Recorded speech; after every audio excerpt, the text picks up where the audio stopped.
do you find the taste of our dishes? I understand you have dementia. Do you still have your sense of taste? Excuse me? Caught off guard by the sudden outrageous words from her, my voice broke.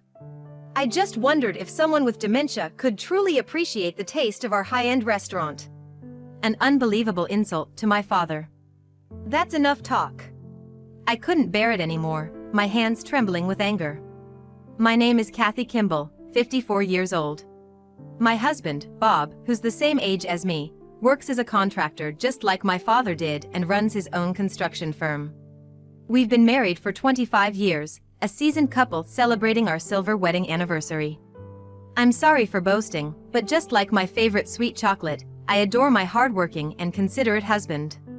Meow. Our beloved cat, Hayes, came over, wanting some attention. I'm sorry. Of course, I love you too. It's been getting quite chilly lately, hasn't it? Having these casual conversations with Hayes is a moment of healing for me.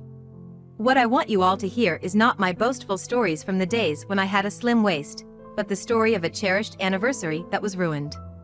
It was 12 years ago, when I was 42. That day, my husband and I, and my father, visited a high-end restaurant called The Blossom. Welcome. We're glad you're here. A waitress in her mid-20s with a pleasant demeanor greeted us with a polite welcome. We had a reservation for 3 at 6 p.m. under the name Kimball. Yes, we have your reservation. Let me show you to your room. Just as you would expect from a high-end restaurant, everything was perfect so far. As I was following the waitress, my father, who has mild dementia, suddenly asked, "Hey, is this my first time here?" Even though he was looking forward to coming to this restaurant this morning, it seems like his symptoms can show up anytime, anywhere. This is a place of memories, Dad. We talked about it this morning, remember? My father tilted his head, unable to remember. I wanted to taste the food at that restaurant again with my husband. These were the words my mother left behind 10 years ago, before she passed away. Yes, this was the restaurant where my late mother and father used to date when they were young. Is everything all right? The waitress asked with a puzzled look on her face. Oh, I'm sorry. My father has mild dementia, so he sometimes forgets things or becomes a bit confused. Oh, I see. In that case, please take a seat over there while I double-check the room. The waitress, who suddenly cooled down, went back inside. This wasn't the first time that the attitude of the staff changed as soon as they found out about my father's dementia. You'd expect a lack of training from staff at some random joint, but this is a well-established fine dining restaurant. Hey, come here and look outside.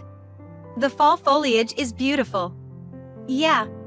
My father, who is already 72, is looking at the garden beginning to be dyed in autumn colors with an innocent smile, like a young boy.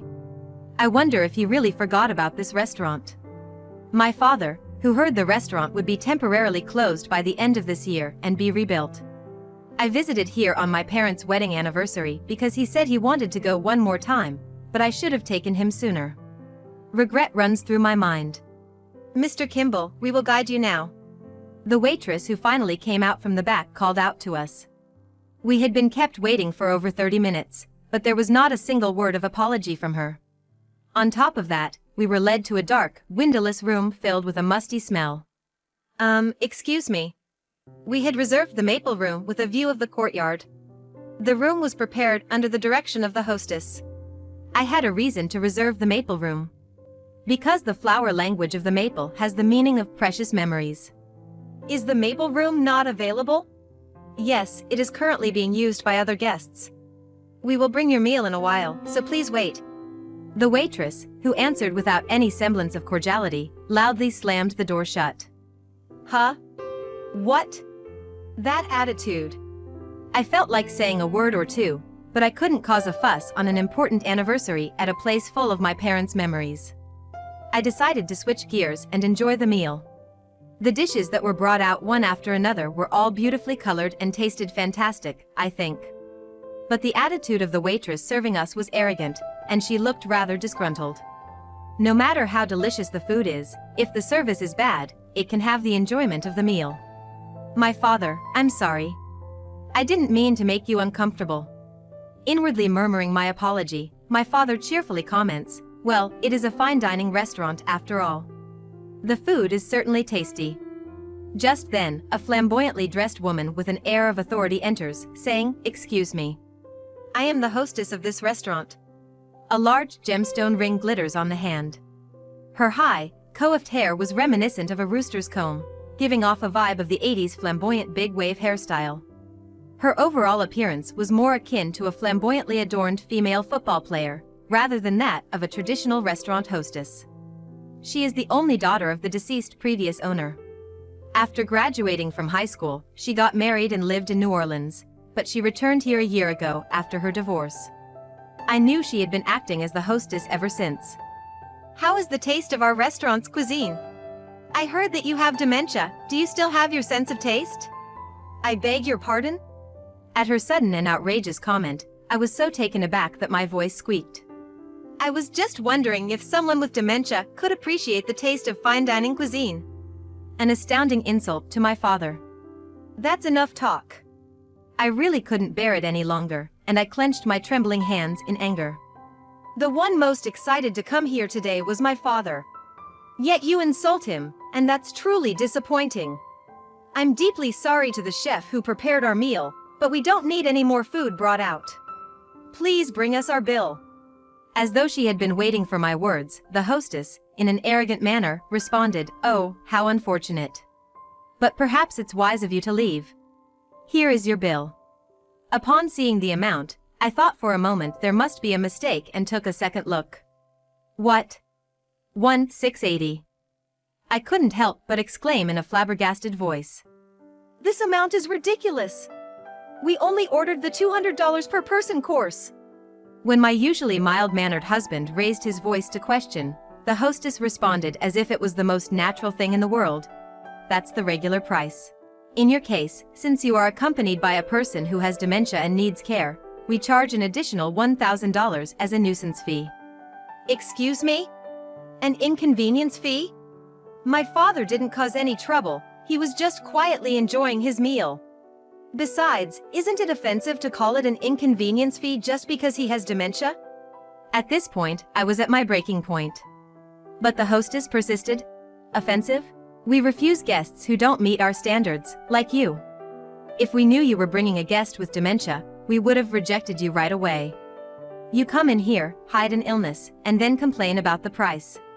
We've been dealing with customers who believe they should be treated like gods and make ridiculous complaints. I had a friend say that in Italy, the waitstaff are the gods, and the customers come second. You wouldn't last a day in Italy. With that, she spouted her outrageous philosophy. Italy. I was too taken aback to speak. Anyway, once you step over the threshold of our establishment and enjoy our cuisine, you must follow our rules. The hostess said, not allowing me to interject. But my husband, who was as furious as I was, laid out 1,700 on the table and said, "Let's just go. It's a waste of time to argue. Keep the change." The hostess counted the bills with a satisfied expression and said, "Thank you very much. Here is your receipt. Please take care on your way home." With that, she hastily left the room. As we sat, stunned and beyond anger at the hostess's cold treatment, my father said with a carefree smile, which was probably a result of his disease, "Well then, let's go home and have pizza." As we were about to make our swift exit, a man, who looked to be in his 30s and dressed like a chef, came out of another room and asked, "Are you leaving already?" "Who is he?" My husband relayed, "Yes, the hostess treated us rudely and charged us an unbelievable price." To this, the man replied, "I'm very sorry for the impoliteness. I should have introduced myself sooner. I am the manager and head chef of this place." My husband and he then shook hands. My husband explained the situation to him and showed him the receipt. "I'm terribly sorry," he said, his face paling. "There seems to be a difference in management policy between the hostess and myself as the manager. We will refund you in full." He deeply apologized. "That's fine," my father said. "Could it be, are you?" The chef stared at us as if time had stopped. "You're looking well. It's good to see that you're keeping the old flavors alive. I actually had a favor to ask of you, so this is perfect timing. I'll contact you later since you're still at work." My father said, patting the chef's back, urging us to leave. Once we got into the car, I asked my father, "Wait, what's going on? You know the chef?" "Of course, I've known him since he was an apprentice at this place." "Wait, what do you mean?" "It's all just a show, a big show, right, Bob?" "Yes. That explains it." I finally understood that the whole incident was an act staged by my father and my husband. "Dad, don't scare me like that. I was genuinely worried that you might have forgotten about the past." I'm sorry. You know the saying to deceive your enemies, you must first deceive your friends. Anyway, we found out the truth, now we have to punish that hostess and waitress. My father explained that he and my husband had staged the act to check on the poor service that was ruining the restaurant's reputation. 2 weeks later, the three of us revisited the fine dining restaurant. "Thank you for your hospitality the other day. I am truly humbled to be personally greeted by the hostess herself today." I greeted the hostess with the brightest smile I could muster. The one with dementia? How dare you show up here again? I can't let you in today. We're expecting some very important guests, so please leave immediately." The hostess raised her eyebrows sharply, shooing us away with her hand as if we were stray dogs. Just then, "Welcome, we're glad you could make it." The one who emerged from the back was the manager. "What? What do you mean?" The hostess looked confused. "These are the 3 guests who made a reservation through the president." At his words, the hostess instantly turned pale. What is your relationship with the president?" "He's my older brother." The one who answered her question was my father. "Oh, your brother. I was unaware. I'm terribly sorry for the rudeness the other day." The one who suddenly made a frantic apology was the waitress who had been so arrogant to us previously. Ignoring the waitress who was repeatedly begging for forgiveness, the hostess bristled. "The president's brother? You think such a lie would pass? The president doesn't have a younger brother. And you look older than the president anyway. I suppose lying is the next symptom of dementia." What a laughingstock." The hostess sneered. "I think it's rude to judge by my bald head. Listen to the end of the story. I'm his brother-in-law. The president is the brother of my late wife and we are the same age." It must have been an unexpected story. The hostess's voice faltered. "You have been away from home for a long time, not even knowing about the president's brother-in-law. How pitiful." My father looked down at the hostess with a triumphant face. "My uncle, the president, who is based in my hometown, is the head of the Browns Group, which operates restaurants all over the country. He is also the person who, at my father's request to protect the shop when the previous owner died of illness 3 years ago and faced the crisis of closing down, acquired it as a group company. The current manager and chef of this shop was promoted to the new manager after my uncle acquired it, and he was trained in the kitchen by the previous owner. The difference in opinion between the new owner and the former daughter of the previous owner, who returned from New Orleans and took the position of hostess, was evident, and the reputation of the shop was declining. Of course, today's plan was also approved by the president in advance. Now you. Stop standing around and take them to their room immediately. Urged by the manager, the hostess, with a frightened face, led us to our room. The room we were shown to was the maple room, which we could not enter last time. Wow, it's lovely. The leaves in the courtyard are dyed red and it's beautiful, isn't it, Dad? Indeed, but is it okay? For me, a man with dementia, to be shown into such a lovely room? At my father's sarcastic question, the hostess was flustered. Of course, it's fine. The other day, the waitress made a mistake with the reservation, and I deeply apologize. I'll make sure to give the waitress a stern talking to. For now, please forgive me. There's still time before mealtime, so why don't I bring you some of the chef's special treats? Or perhaps you'd like a welcome drink? The hostess offered. Forget about the treats, have a seat there. I wanted to talk to you today, which is why I came early. Yes.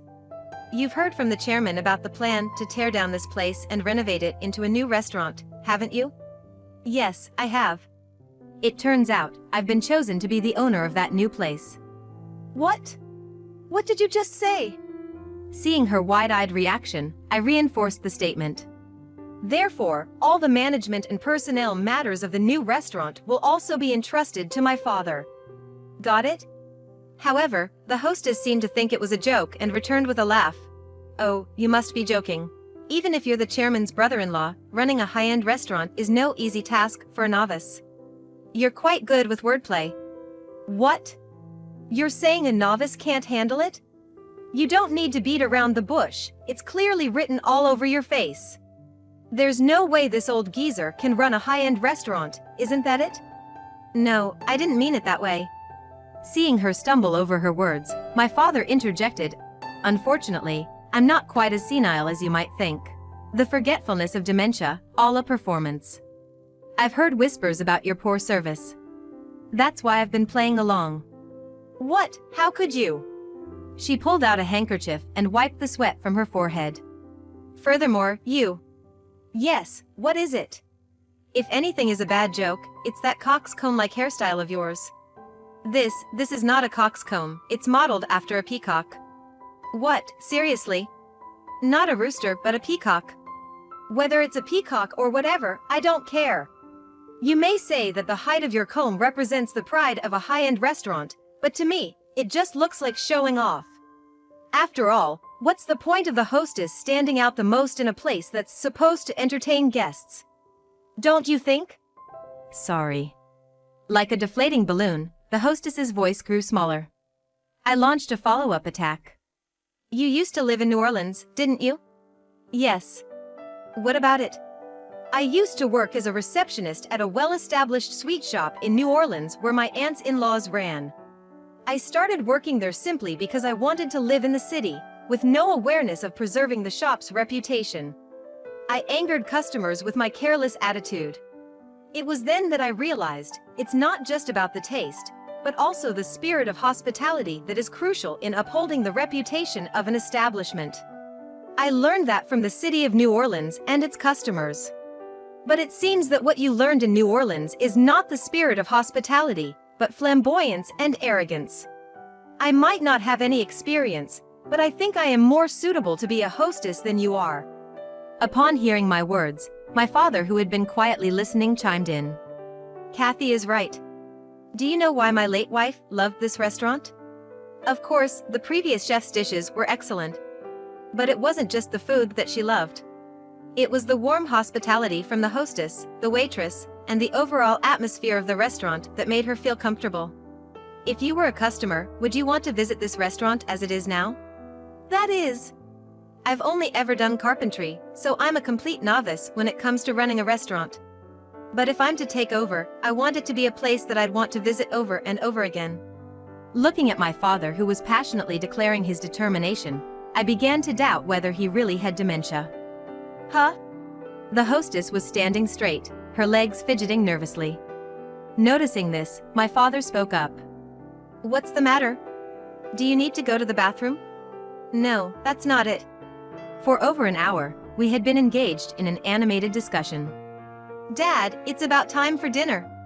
Ah, hostess, you can excuse yourself now. We're finished here. Excuse me? The new store's hostess will be this girl. You should enjoy a leisurely life in Italy, which suits your personality. Ah, the annoying fee of $1,000 I swiped from you the other day. Don't hesitate to take it as a sorting fee. The hostess tried to justify herself, sputtering out a confused excuse in response to the sudden firing announcement from my father. Wait, I didn't swipe anything. That money was a room charge, no, a deposit, and I was planning on giving it back.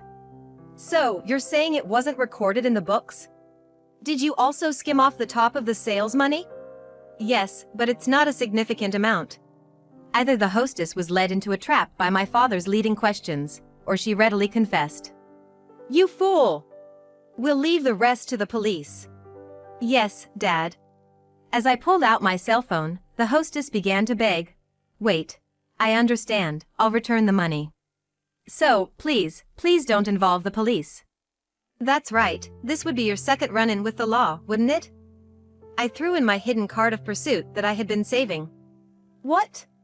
How did you know about that? It turns out, I had heard from the chairman that she had been exposed to the police for falsifying sales at a shop she worked at in New Orleans and that had led to her divorce and return to her hometown. The chairman, to save face for the previous store owner, had hired this prodigal daughter as the hostess, but with this being her second misconduct, it was a different story. The chairman asked me to convey this to you, deduct the money you took from your wages, and return any shortfall. Also, submit your resignation. Understood?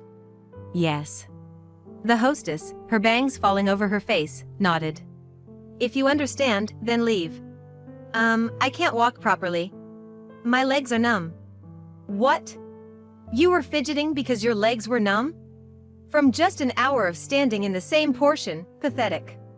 You really are not cut out to be a hostess. The hostess was helped out of the room by the manager who had been waiting outside and my husband, her legs wobbly.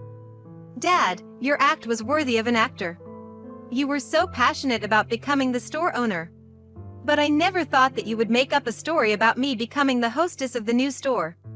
The part about my father taking over the management of the new store was a fabricated story that was discussed with the chairman. Right. I got so caught up in it, I completely believed I was the owner. But the part about you taking over as hostess isn't made up. You have a spirit of hospitality, don't you? With that, my father laughed. I was honestly surprised at the unexpected turn of events, but I was also very excited. At that moment, the manager and head chef personally brought out the food. This is the meal I promised to make for you and your wife when I became a full-fledged chef. Inspired by your loving relationship, I've named it the Lovebird Platter. In a thoughtful move by the manager, a meal was also prepared for my mother. Thank you, manager. I'll be counting on you from here on out. My father slapped the manager's shoulder several times, his eyes welling up with tears. Hazel, I've kept you waiting for so long.